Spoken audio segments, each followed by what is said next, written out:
السلام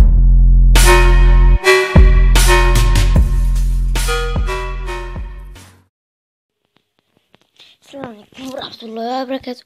معاكم مازن من قناة انجيمر. النهاردة هنوريكم الفيديو اللي انتوا كنتوا مستنيينه، لو فيديو ازاي اعمل كير كهربائي.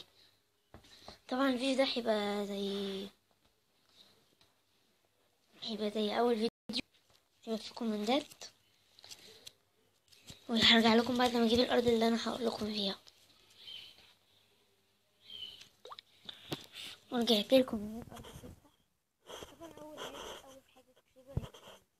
تخليه يبقى كهربائي لازم تحبسه في مكان وانت تكون جنبه.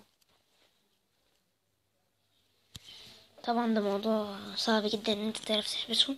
لا، هو مش صعب. الاول اعمل المكان، مثلا هعمل مكان اي حاجه وخلاص.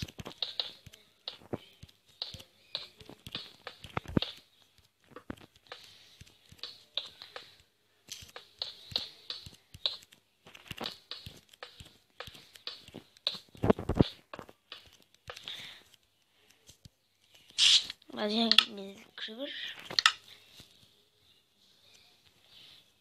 هنا ليه حطها كده، بيكتب summon lightning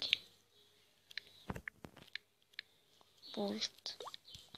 طبعا برضو كالعادة هكتب لكم الكومنت ده في الوصف، وندوس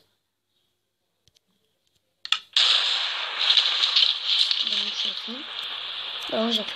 طبعا مش بستخدم مودات ولا حاجة، لو مش مصدقيني جربوها.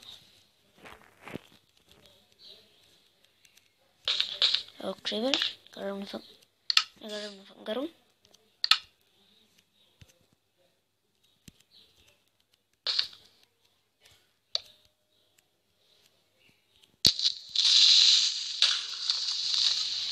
ده انتوا شايفين تجارب بصراحة انفجار خرافي.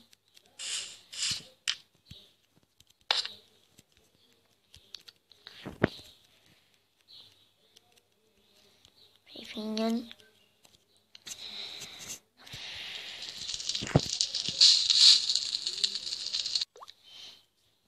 طبعا يا جماعة كده نكون وصلنا لنهاية الفيديو. وقبل ما انهي الفيديو عايز اقول لكم لو في لعبة عايزين نلعبها اكتبولي ايه هي في الكومنتات. شايفين نجمة ايه النجمة. طبعا هحاول الحلقة اللي جاية هتبقى سيرفر، يعني مش عارف، يا اما هتبقى في سيرفر يا اما في مكان زي كده. بس الحلقة اللي جاية مش هتبقى شروحات. بصراحة الشكل حلو اوي، عشان كده قاعد اعمل بس اوكي. على العموم وصلنا لنهاية الفيديو. متنسوش تشتركوا في القناة وتدوسوا لايك وتكتبوا كومنت، ومع السلامة.